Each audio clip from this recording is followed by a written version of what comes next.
Never buy anything from an Instagram ad. Thank you. I'm actually not telling you. I'm telling me this. Yeah. Thank you for reminding me. I need to have this video just for myself. And so if someone else listening to this or watching this gets value from it, great. This is not advice for you. This is simply a directive to myself. What? Never buy anything from an Instagram ad because I am always disappointed. Even I, as one of the titular minimalists, I have been bamboozled by an Instagram ad. And it happened to me again recently. So I know it happened a few years ago, but I have several t-shirts now, including this one, which are either really faded or they have holes in them to the point where it's like, I need to replace a few of my t-shirts. What are you talking about? That's cool. No, it's uncool again. Oh, it's uncool yeah, again. It was cool from 2017 to 2022. It doesn't make you look distressed. It just makes you look stressed. Yes. Yes, and so it makes you look manic a little bit. And so what I noticed recently is I somehow Instagram knew I had a hole in my shirt, and they're like, "Hey, you need a new shirt." And do you have a hole in your shirt? Yes, yes. Hey, Josh. And so I'm going through Instagram. I'm getting ready to post a reel for our podcast on Instagram. Thanks about the hole in your shirt. No. I'm sorry. Oh, sorry. Thanks to Danny, he gives me this reel to post, and I post it up on there. And as soon as I do, an ad pops up. It's like, hey, these are the best fitting t-shirts, and here's what other guys' shirts look like, and here's what these shirts look like. And so I'm like, I do need 3 new shirts. So I'm just going to go ahead and buy 3 new shirts from this company. And I buy them from this company. By the way, it doesn't matter which company it is. And that's the point I try to drive home, because the shirt that fits me well may not fit you well at all.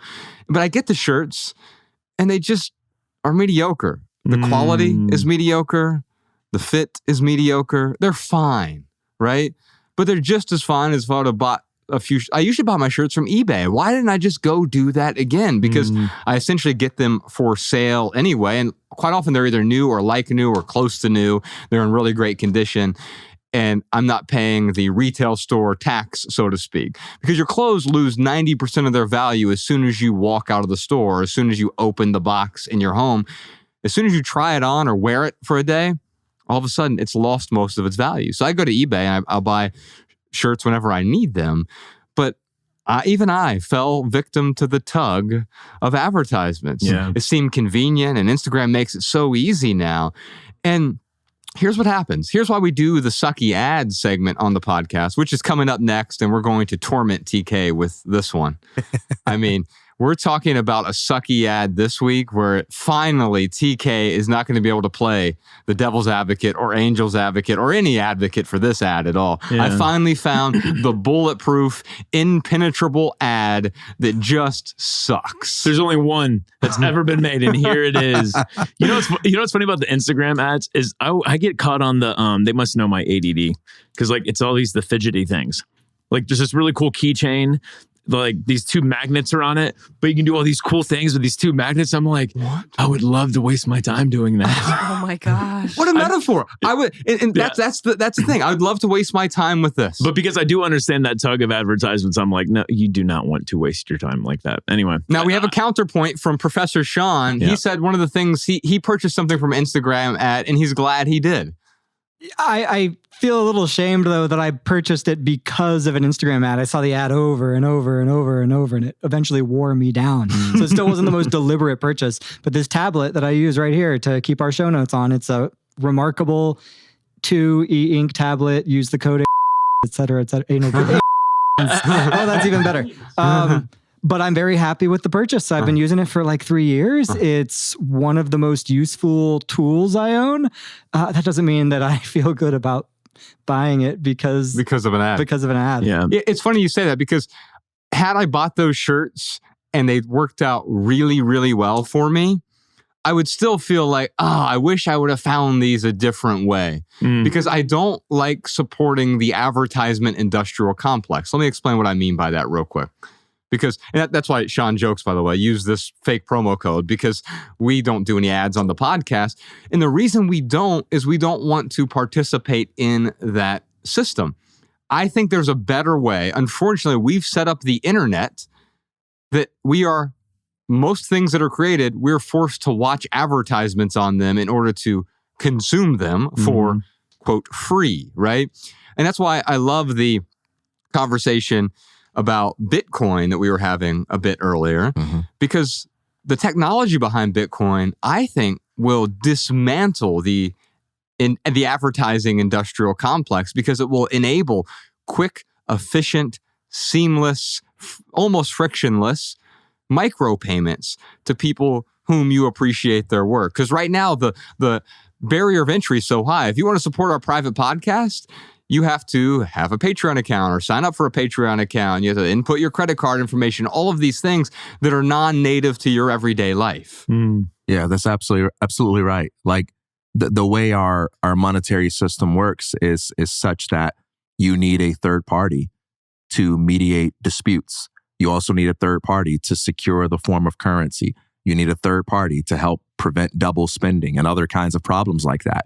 And what that means is we have to pay money in order to pay money, which is why whenever you go to buy something and you see like a minimal credit card fee, right? Like if you're buying something that's under $5, you got to pay in cash. Well, it's because in order to process a credit card payment, they've got to pay a fee to Visa, MasterCard, American Express, or whatever in order to make that possible. All transactions that we make economically involve some third party, a banker, a credit card company that's making it possible for us to give one another money.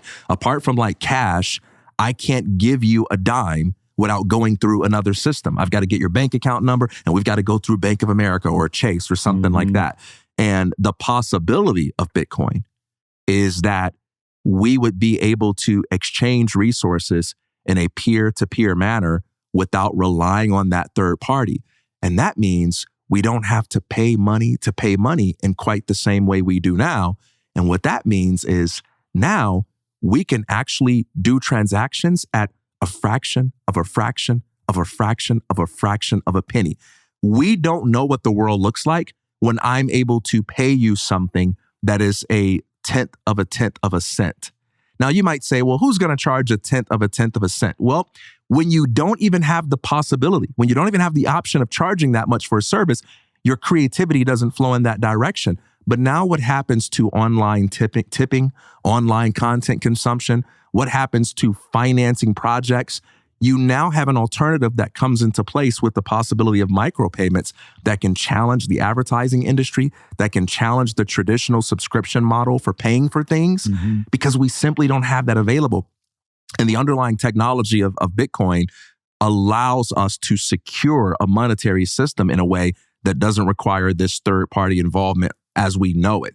And so that is like really exciting to think about. And although most people are told and sold about Bitcoin on the basis of like, hey, put your money on this, speculate, and you might get rich.